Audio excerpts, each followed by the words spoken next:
First निच brand आया है अभी 1000 करोड़ तक की बात कर रहे हैं। बहुत फास्ट पेस में उन्होंने बिजनेस बनाया और धड़ाधड़ लॉन्च कर रहे हैं। सो आप अपने बिजनेस को अगर उनसे कंपेयर करना चाहो तो आप देखिए वो कहाँ बैठे हैं, उनके पास क्या एक्सेस है, मेरे पास क्या एक्सेस है। 10 लाख ब्रांड्स अगर इंडिया में आज फैशन में खुले होंगे तो उसमें से 2-4 ब्रांड्स तो अच्छा करेंगे ही ना। आजकल ये नए नए टाइप के कपड़े बन रहे हैं, इको फ्रेंडली और हेम्प से कपड़े बन रहे हैं। सस्टेनेबिलिटी का कॉन्सेप्ट बहुत सिंपल सा है, how much you are reusing that thing. Electricity या केमिकल्स जितना भी harmful which is impacting environment, आपको कितना रिड्यूस कर रहे हो, कार्बन फुटप्रिंट्स को आप कम कर रहे हो। फास्ट फैशन में वास्तव में क्वालिटी मिलती है क्या? जूडियो जैसा ब्रांड भी 499, 399, 299 का प्रोडक्ट है। इट्स लाइक कि ना एक बार पहनना है, 2 बार पहनना है, 3 बार पहनना है जैसे ज़्यादा। और एक बार कपड़ा पहन लिया, 2 बार पहन लिया तो वो तीसरी बार खुद से शर्म आने लगती है कि हम पहनेंगे तो लोग तो कोई रिपीट कर रहा है। That is the whole game. तो साइकोलॉजी का गेम है, साइकोलॉजी का गेम दिखा है पूरा। कैसे रहे हो आप उस चीज को, आप बाकी और कुछ भी नहीं है, कोई डिफरेंस नहीं है। आज के टाइम में प्रोडक्ट्स नहीं बिक रहा है, वो ब्रांड्स एस्थेटिक्स बेच रहे हैं, एसोसिएशंस बेच रहे हैं, पर्सोना बेच रहे हैं। Brand banana is more important rather than कोई भी प्रोडक्ट बनाना। दुनिया को भी बताना है तो फिर वो बड़ा सा लोगो छपा हुआ मिल जाएगा, वो उसका पैसा देगा।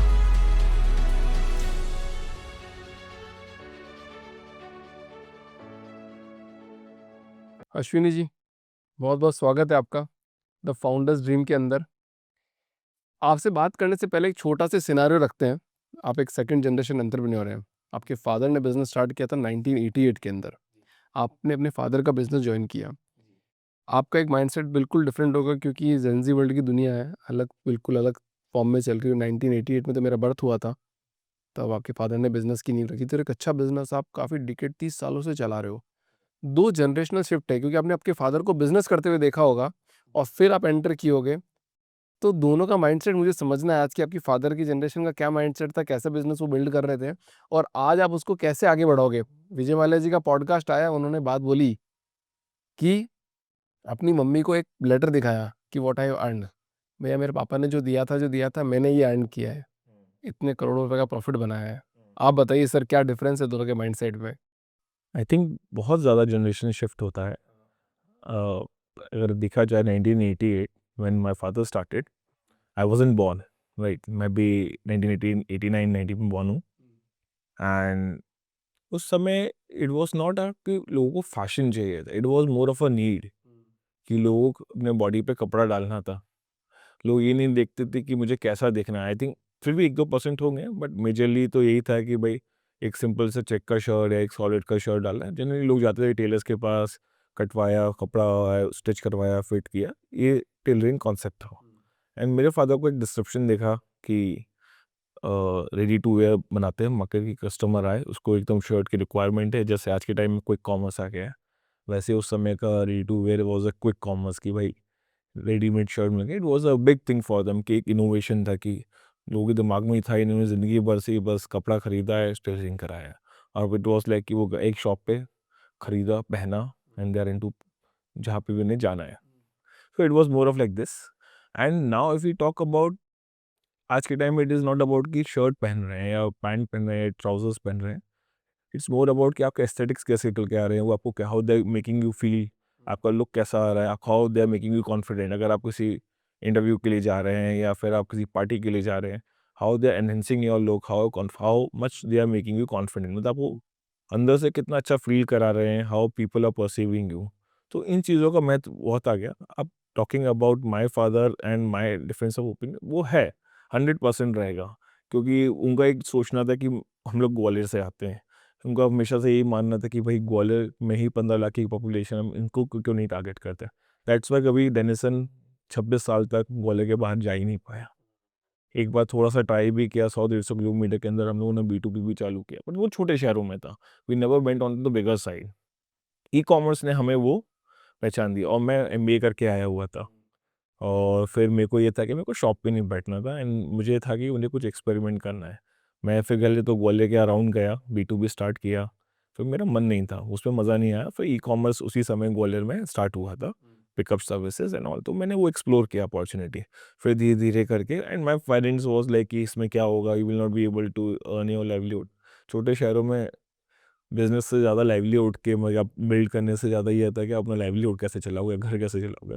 That is the whole opinion. But मैंने वो सब चीज़ें साइड में रखा, मैंने ट्राई तो करते रहो, आई वाज़ वेरी यंग, तो इतना मेरे को खर्चे का प्रॉब्लम नहीं था।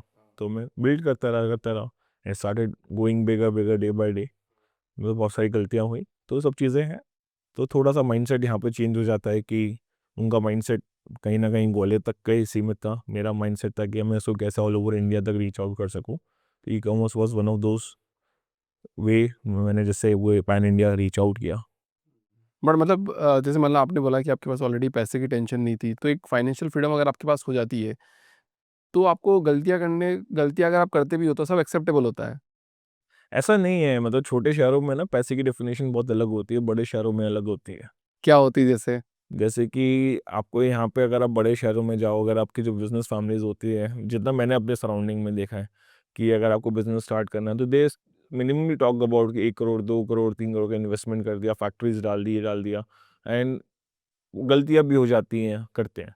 बट हमारे छोटे शहरों में ना, मतलब पैसा आप वो भी फ्रेश पैसा होता है। यहाँ पे ना आपको जब आप गलती करते हो तो आपकी गलती को सही करने के लिए पैसा मिलता है। और आपको ये भी नहीं डायरेक्शन होता कि आपको करना क्या है। जैसे मेरा फैमिली बिज़नेस था, मैंने किया, मुझे लगता था कि मेरे को तो वेज है फैमिली बिज़नेस का। बट देन अगेन हम लोग क्या कर रहे थे, मार्केट में जाके सिर्फ कपड़ा उठाते थे और शर्ट बनाते थे, फॉर्मल शर्ट्स। तो वहाँ पे लोगों को फैशन का कोई सेंस था ही नहीं एज़ सच, कि बस एक नीड है, नीड वाज़ देयर, तो वो एक चीज़ को समझते थे। अब मैंने जब स्टार्ट किया तो मेरे को कभी भी फ्रेश पैसा नहीं मिला कि मेरे को कुछ जो एक्चुअली में कुछ करना, और मुझे भी आइडिया नहीं था। तो in terms of resources, in terms of visions कुछ भी नहीं है। मतलब it's like a barren land, मतलब पूरा एक खाली लैंड है, आपको नहीं पता क्या करना है। मतलब आप थोड़ा थोड़ा करोगे, you will take a small step, धीरे धीरे करके, तो वो एक फ़र्क पड़ता है। और बाकी ये है कि बहुत छोटे, मतलब वहाँ पे जैसे अगर यहाँ पे 1-2 करोड़ की बात जैसे आपको मैंने बोला ना, तो वहाँ पे 10 लाख 5 लाख बहुत बड़ी बात हो जाती है। मैंने जब स्टार्ट किया था, इट वाज़ 1 लाख रुपीज़ का, मैंने जो ओल्ड स्टॉक था, उससे स्टार्ट किया था। तो आपका ये जो फैशन का बिज़नेस, मतलब जैसे इसमें बात करते हैं कि कोई बोलता है 999 की शर्ट या टी-शर्ट आती है, ₹1000 की टी-शर्ट आती है, बट ₹180 इसकी कॉस्टिंग होती है। तो वो इतना बड़ा गैप, इतना ज़्यादा पैसा कस्टमर से क्यों लिया जा रहा है? सिर्फ़ ब्रांडिंग है, धोखा है, क्या है ये सब ये? देखो, अगर आप बात ₹180 की बात कर रहे हो, ₹1000 की टी-शर्ट बिक रही है, तो आप देख सकते हैं कि कॉग्स 18% का है। जनरली जो अच्छे ब्रांड्स होंगे ना, उनके कॉग्स इतने कम नहीं होते ईज़िली, जब तक आप कोई लग्ज़री में नहीं है, पहली चीज़। दूसरा क्या होता है कि हर टाइप के ब्रांड्स हैं, जो 180 का बना के 1000 में बेच रहे हैं क्वालिटी, फिर बस लोग रिपीट नहीं आते, लोगों का बस फेथ टूटता है इसमें। तो यहीं आपको अपने आप को बैलेंस करना होता है कि जब आप कोई चीज़ कितने की बना रहे हो और आप कितने का उसको बेच रहे हो, और उसकी जो कहते हैं ना कि एक्सपेंसिव और महँगा वाला कहानी होता है। आपको चीज़ तब एक्सपेंसिव लगती है जब आपने जो उसको पे किया है, उसका वो वैल्यू नहीं है। But then you find it कि यार ये चीज़ महँगी भले ही है, मतलब एक्सपेंसिव है, but it giving you worth, कि आपने भले ही इसको ₹10,000 खर्च किए, but you are satisfied with it. You don't feel कि आपने पैसा ज़्यादा दिया है। एक ये फ़र्क पड़ता है। बाकी आजकल मार्केटिंग का बहुत बड़ा गेम हो गया है इसके बीच में। जो आप 18% और ₹1000 के बीच में होता है, जो लोग समझते हैं, वो मार्केटिंग का गेम है सारा। कि लोग मार्केटिंग में इतना पैसा डाल देंगे, बड़े-बड़े इन्फ्लुएंसर्स को। मैंने देखा, मैंने कुर्ता मँगाया ₹1500 का, मुश्किल से वो ₹200 का कुर्ता होगा, पर उसपे एक सेलिब्रिटी का फ़ोटो था, बहुत अच्छे से एडिटिंग की हुई थी और अच्छे से ऐड चलाया हुआ था। वी ट्रस्टेड और मँगाया, वापस आया, रिटर्न करने के लिए भी गए, तो रिटर्न भी नहीं हो रहा है। तो आपको तो पता चल जाता होगा कपड़े देखते ही कितने रुपए का है। नहीं, फ़ोटोज़ में तो नहीं पता लग सकता है ना, मतलब मैं खुद फ़ैशन का बंदा हूँ, तो आप सोचिए ना, मेरा इतना दिमाग खराब हुआ, to now we are launching our own kurta segment. अच्छा, थोड़ा कंपैरिज़न करते हैं, जैसे मान लो कि स्निच ब्रांड आया है अभी, 1000 करोड़ तक की बात कर रहे हैं, वो अनअकाउंटेबल 500 करोड़ और 1000 करोड़ की बात कर रहे हैं। बहुत फास्ट पेस में उन्होंने बिज़नेस बनाया और धड़ाधड़ लॉन्च कर रहे हैं। सो आप अपने बिज़नेस को अगर उनसे कंपेयर करना चाहो, तो कैसे करोगे? वेल कंपेयर तो नहीं कर सकते यार, मतलब आप देखिए वो कहाँ बैठे हैं, उनके पास क्या एक्सेस है, मेरे पास क्या एक्सेस है। आपको वो चीज़ समझना पड़ेगा। अगर आज हम इंडिया और यूएस को कंपेयर करें तो इट्स नॉट राइट, क्योंकि उनके पास, आज मैं एक ऐसी जगह से आता हूँ ना, मेरे पास इन्वेस्टर्स में, अगर आज मैं बैंगलोर या दिल्ली बैठा होता तो आज मेरे पास भी, मैं इजीली जाके इन्वेस्टर्स को रीच आउट करूँ, सारी चीज़ें करूँ, और मेरे पास इजीली टैलेंट हायर करने का, मेरे पास कुछ भी नहीं ना, मेरे पास टैलेंट हायर करने की पॉसिबिलिटीज़ है, ना कोई ग्वालियर आना चाहता है, ना कोई करना चाहता है, ठीक है? ना मेरे को इन्वेस्टर्स आके ग्वालियर में आके किसी ब्रांड में इन्वेस्ट करना चाहते हैं ईज़िली। जब तक आप दिल्ली या मुंबई और बैंगलोर जैसे सिटीज़ में जाके शिफ्ट हो रहे हैं। But it that was my own अर्ज कि मैं यहाँ से शुरू करके एक्सपैंड करना चाहता हूँ। तो वो एक फ़र्क पड़ता है। और फिर बात की जाए कि अब कुछ लोग होते हैं, आपने जैसा आप बात कर रहे हैं, और भी 2-4 ब्रांड्स होंगे, बट आप सोचिए कि अगर 10 लाख ब्रांड्स अगर इंडिया में आज फैशन में खुले होंगे, तो उसमें से 2-4 ब्रांड्स तो अच्छा करेंगे ही ना। And he is a wonderful person. आपका सबसे फ़ेवरेट ब्रांड कौन-सा है अभी? आपके ब्रांड को छोड़ के? मेरे ब्रांड को छोड़ के ऐसे तो मैं नाम नहीं ले सकता। बट फिर भी अच्छा लगता होगा ना, इट डजंट मैटर क्यों। मतलब बहुत सारी कैटेगरीज है, मतलब like in apparels you are talking about, in apparels में अगर मैं आज बात करूँ तो इंडियन और इंटरनेशनल कैसे, मतलब मेरे को तो कुछ भी आपको और क्या अच्छा लगता है कि आपको लगता है कि यार मेरा मेरा ब्रांड भी ऐसा बन जाए यार? मैं पिछले 5-6 साल में अपने ब्रांड के अलावा कुछ पहना ही नहीं है, सो आई डोंट लुक फॉरवर्ड कि एज सच, क्योंकि आई डोंट नो यार, मतलब मैं अगर ऐसे बात करूँ, जैसे रेयर रैपिड मेरे को अच्छा लगता है, नो नो डाउट अच्छा ब्रांड है। एंड अदर देन अभी अगर न्यू एज ब्रांड्स में बात करूँ तो नहीं पता। अच्छा एक बात बताओ कि टी शर्ट पे लिखा होता है 100% कॉटन, क्या सिर्फ लेबल है ये या फिर?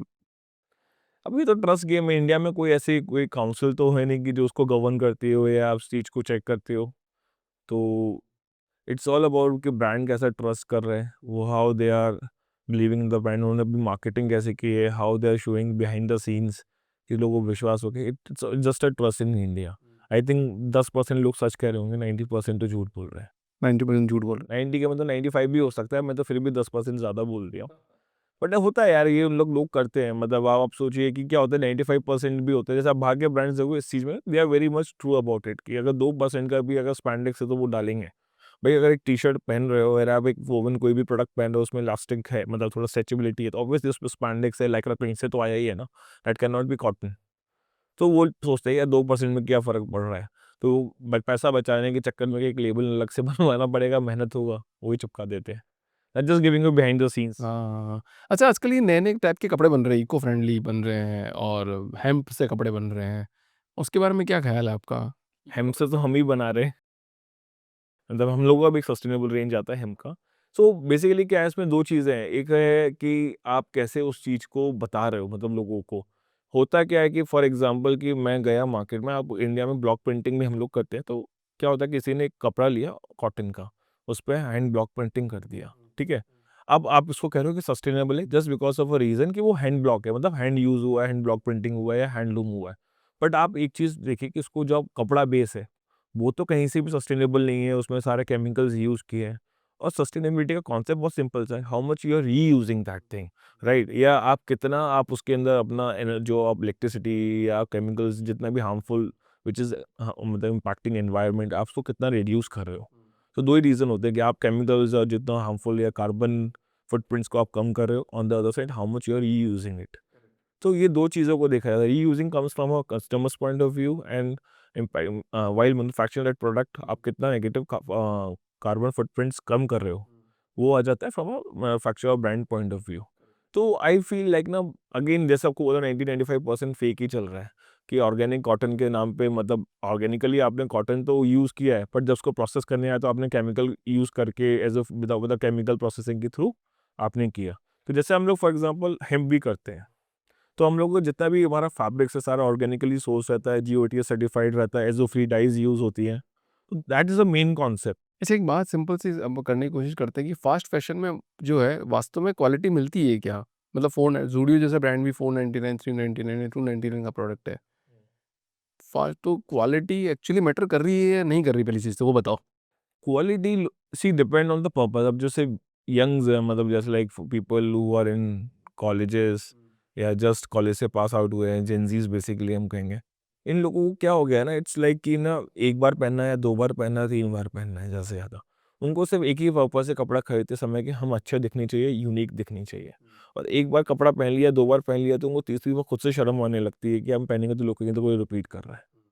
That is the whole game. ये चीज़ पहले सबसे ज़्यादा वुमेन्स में चलती है।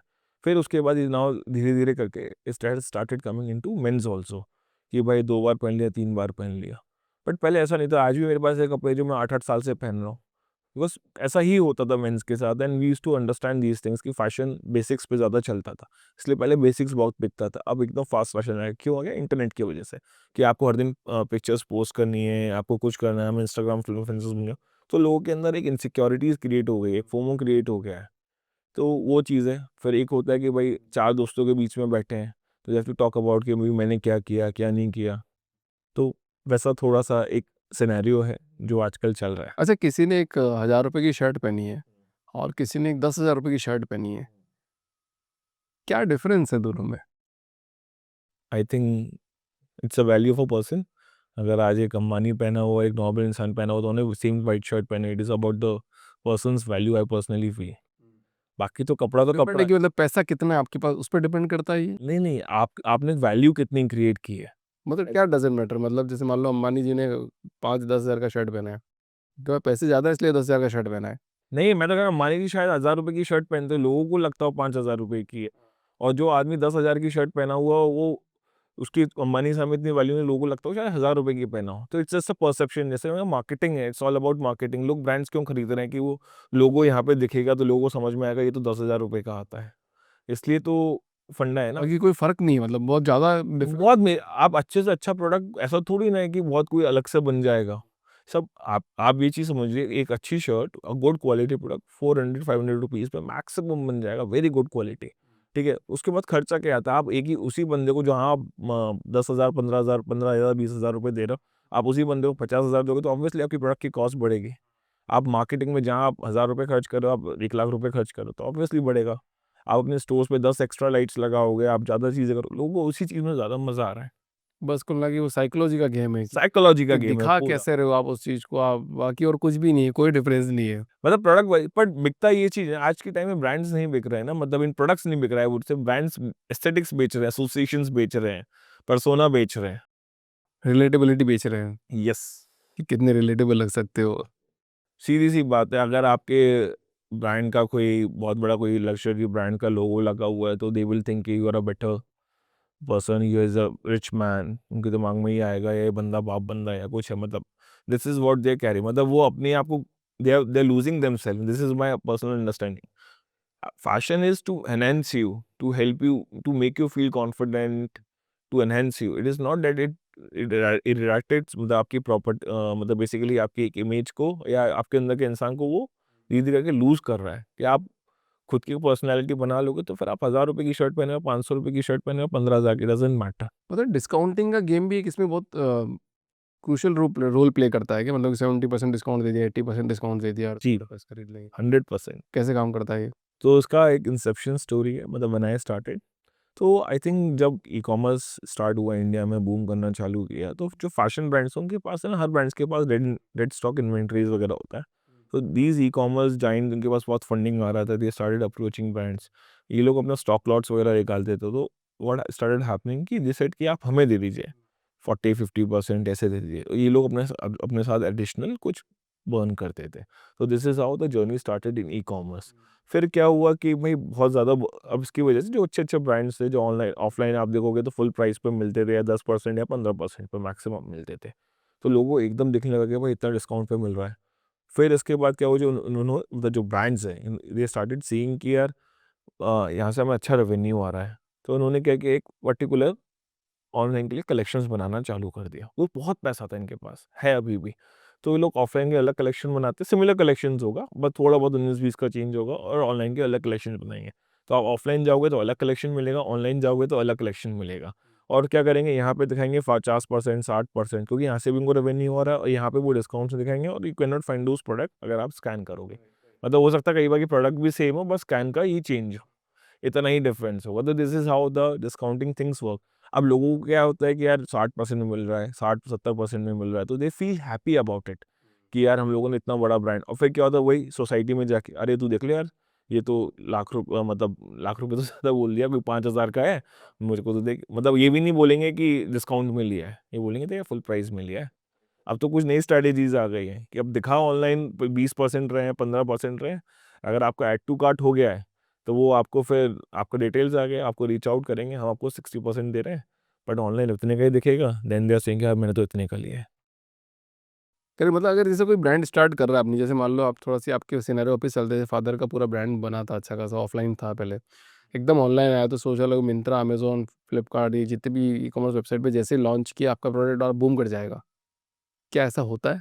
नहीं, ऐसा नहीं होता। आज से 15 साल पहले जब ई-कॉमर्स स्टार्ट हुआ था, तब शायद हो सकता था। थोड़ा बहुत कुछ जो ज़ीरो से एकदम न्यू ब्रांड स्टार्ट हुए थे। बूम सिर्फ़ उन्हीं ब्रांड्स के लिए करता है जिनका ऑलरेडी एक बेस बना हुआ था ऑफलाइन में। कि भाई जैसे फॉर एग्ज़ाम्पल इंटरनेशनल कोई ब्रांड इंडिया में आ गया, या फॉर एग्ज़ाम्पल इंडिया में स्पाइकर था ऑफलाइन, ऑनलाइन आ गया, या कोई भी एक्स वाई ज़ेड आप ले लीजिए यूसीबी हो गया, लिवाइस हो गया, जो ऑलरेडी एग्जिस्टिंग कर रहे थे इंडिया में ब्रांड्स, नेशनल इनके स्टोर्स थे, अच्छे रीच थी, people were aware about it. So that's how they got a boom. But for the new brand, it was a new journey from the scratch only. And थोड़ा ये था कि visibility का फ़र्क पड़ रहा था, क्योंकि जितने भी बड़े बड़े ब्रांड्स थे वो एक स्टार्टिंग प्राइस पे बिक रहे थे कि भाई 1000, 1500, 2000, और कोई 700, 800 में आ रहा है, 500 एंट्री पॉइंट पे आ रहा है. यहाँ पे एक गैप था. If they have covered that gap in the very starting, they got a good boom and they made big brands out of it. अच्छा, मुझे एक बात बताओ कि जैसे कोई प्लेटफॉर्म पे एक टैग लगा होता है बेस्ट सेलर, तो क्या वो भी मार्केटिंग का ही गिमिक है या वास्तव में लोग उनका प्रोडक्ट खरीद रहे हैं जिसकी वजह से उसको बेस्ट सेलर मिला है? मार्केट प्लेसेस पे आई थिंक 80% तो it's genuine if there is a best seller. तो रहता है, क्योंकि आपको रिव्यूज़ के थ्रू भी समझ में आ जाएगा कितने रिव्यू, अगर बेस्ट सेलर है तो लोगों ने खरीदा, रिव्यूज़ भी किया होगा. आपको जेन्युइन लगता है ऐसा?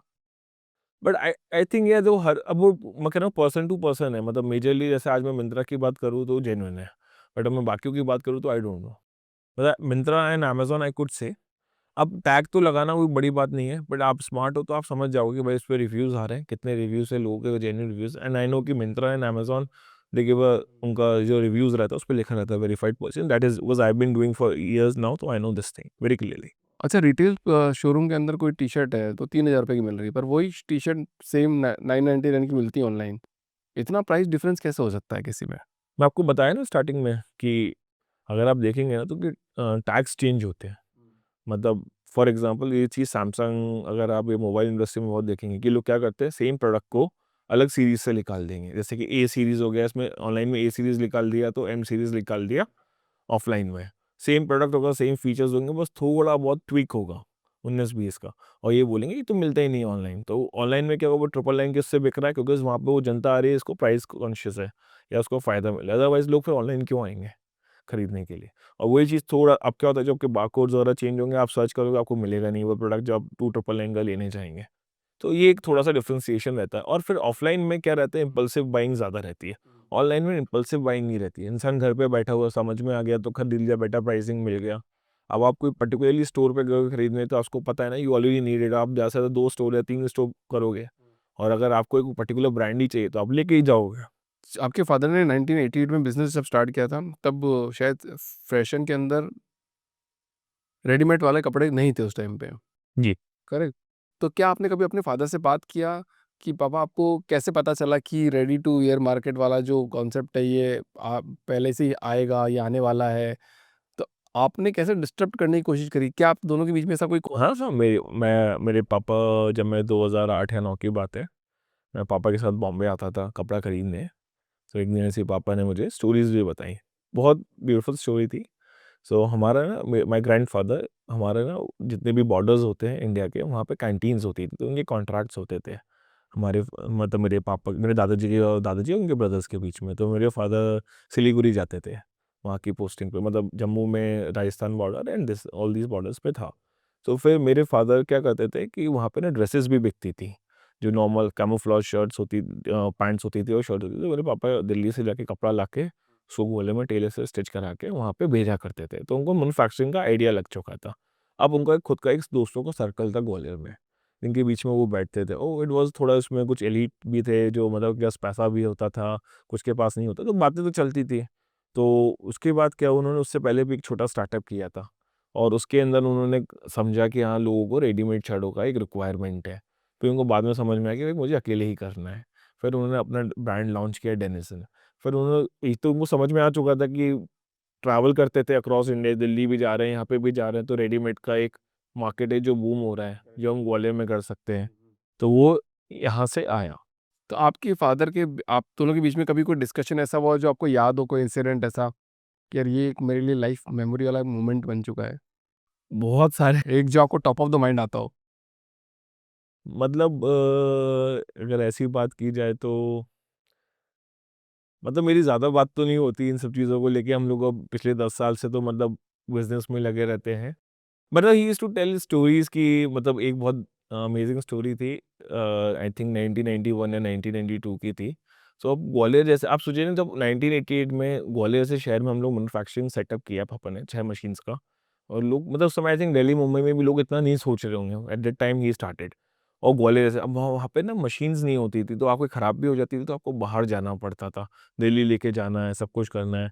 और इनफैक्ट क्या होता, कोई बिजनेस नहीं करता था, तो अब एट टाइम क्या होता था कि ग्वालियर के आसपास, सोचो कि आगरा, दिल्ली, जयपुर जैसे शहरों में हमारे ग्वालियर से भी शर्ट्स जाती थी बन के। तो आप हाईवेज वगैरह पे चेक पोस्ट होती थी, तो वहाँ पे पापा मतलब जो भी जाता था उससे ट्रांसपोर्ट से माल, तो पुलिस वालों ने रोक दिया माल।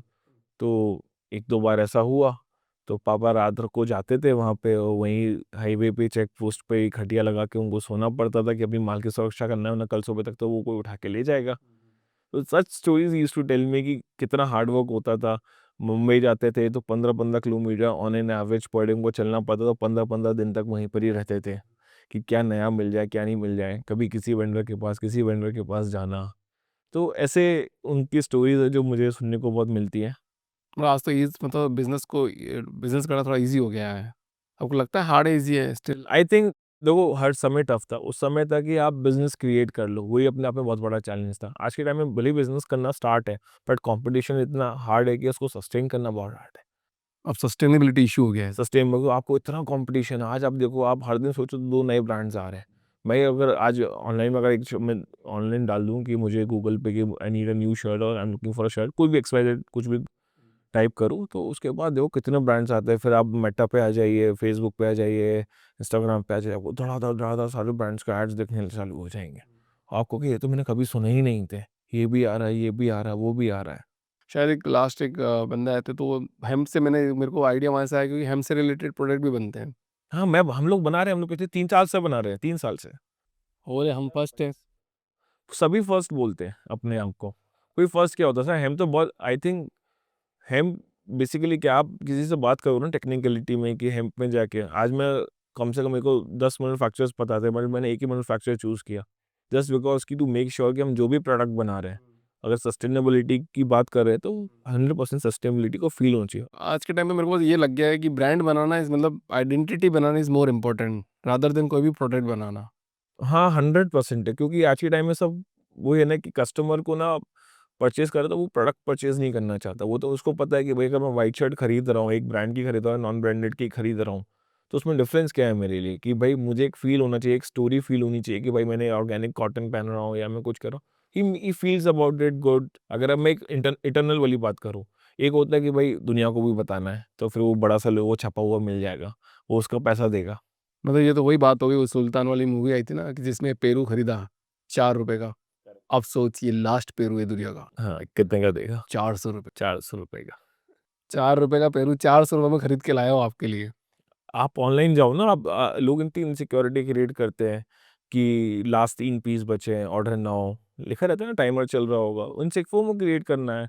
आप सोचो कि फेक पीआर्स कराते हैं कि 1 दिन में 2 करोड़ की सेल, 5 करोड़ की सेल, स्टॉक आउट 5 दिन तक, यही सब चीज़ें चल रही हैं। पर इन जनरल कुछ भी नहीं है ऐसा। मतलब अगर आप कोई बहुत जेन्युइन प्रोडक्ट होगा, अगर कभी हुआ है, कुछ होते भी हैं, ऐसा नहीं होते। But this is all PR. Right. अच्छा आपका क्या आइडियोलॉजी है? मतलब आप क्या मानते हो अभी आपके आपके जो बिज़नेस है, आपका जो ब्रांड है, उसको कहाँ लेके जाओगे? क्या सोचते हो अपने ब्रांड को लेके आप? ऑब्वियसली इसको वी फील अबाउट, इसको हमें ग्लोबल रीच बनाना ब्रांड को, कि ग्लोबली लेके जाना है। फर्स्ट पूरा पैन इंडिया हमें इसको कवर करना है, एंड साइमल्टेनियसली इसको other Gulf countries, then getting into European market, US markets. That is the whole agenda of my lifetime कि मेरे को यही करना है और कुछ नहीं करना है।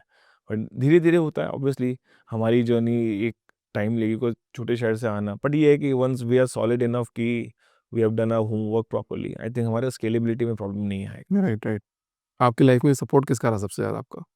आई थिंक मेरे मदर फादर का सबसे बड़ा सपोर्ट है। आज मैं यहाँ पे भी खड़ा हूँ, मतलब मेरे को आज यही लगता है कि अगर आज वो नहीं होते, मैंने गलतियाँ बहुत करी एक्चुअली, तो वो हमेशा खड़े रहे उन गलतियों पे, एंड उस गलतियों की वजह से ही मतलब ऐसा लगता है कि लर्निंग हुई। बट अगर वो गलतियों पे सस्टेन करने नहीं देते तो आज शायद मैं यहाँ नहीं बैठा होता। किसी को थैंक यू बोलने का मन करता है आपका? अपने फादर को बोला आपने फेस टू फेस कभी कितनी बार बोला?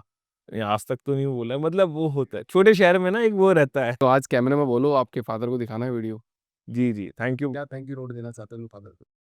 Thank you so much, that's it. मतलब मैं ज़्यादा नहीं बोल पाता हूँ सब चीज़ों के बारे में। I think it's a very emotional thing, and मतलब एटलीस्ट फ्यू वर्ड्स आपको बोलनी चाहिए आज। मतलब ये मेरे को मेरे फादर ने बहुत इंस्पायर किया, क्योंकि मैं उनको बचपन से देखता हुआ आ रहा हूँ कि महीने के 15-15 दिन वो बाहर रहते थे। और काम करते थे, ब्रांड को बिल्ड किया उन्होंने। भले उनका एक वॉलेट ट्रबल था, बट उनको प्रोडक्ट को लेके या ब्रांड को लेके कभी छोटा नहीं था। वो रीच को लेके डिफरेंशिएशन हो सकता है, बट बाकी तो उन्होंने बहुत अच्छा किया है। उन्होंने एक ऐसी चीज़ क्रिएट कर दी जिससे मेरी लाइफ में एक मुझे गोल मिला कुछ करने के लिए। हो सकता है मैं कहीं भटक रहा होता, बट मैंने वो बचपन से देखा और मेरा भी एक इंटरेस्ट उस चीज़ में क्रिएट हुआ और आज मैं उस चीज़ को कहीं न कहीं ले ले जा सकता हूँ, क्योंकि वो कहीं न कहीं मुझे बेस उनकी वजह से मिला और उनकी लर्निंग्स की वजह से मिला। बहुत ऐसा होता है कि एट टाइम्स की हमारी फाइट होती है कि वो हमेशा ये बात करते हैं, ये मत करो तो ये हो जाएगा, ये मत करो तो ये हो जाएगा। तो मैं कहता हूँ कि पापा अगर ट्राई नहीं करूँगा तो पता कैसे लगेगा कि ये सक्सेस भी होना। तो काइंड ऑफ ओपिनियंस भी आते हैं, बट ऑब्वियसली वो एक हेल्प करते हैं कि जब आप कोई भी एक डिसीजन ले रहे होते हो। फादर का एक सपोर्ट होता है, मतलब मैं थोड़ा-सी एक ऐड ऑन करना चाहता हूँ यहाँ पे। सबसे ज़्यादा सपोर्ट होता है ना मदर का होता है, कि अगर वो घर में सपोर्ट नहीं कर रही होती ना, तो शायद फादर भी कुछ नहीं कर पाते और आप भी कुछ नहीं कर पाते। 100%। अगर वो इमोशनल बॉन्डिंग वहाँ से नहीं मिलती तो शायद कोई भी आदमी बड़ा बिज़नेस नहीं बना सकता। नहीं, 100% मैं मदर का एक रोल मानता हूँ। मतलब मैं from outer perspective point of view से कह रहा हूँ, and from a emotional point of view, from a family point of view, she is always there. मैं आज अपने आप को अगर कहीं भी खड़ा देखता हूँ या मैं कोई एक इमोशनल इंसान देखता हूँ, तो आज वो मेरी माँ की वजह से है। अश्विनी जी, बहुत-बहुत धन्यवाद आपका इस पॉडकास्ट में आने के लिए, एंड काफ़ी इंटरेस्टिंग पॉडकास्ट।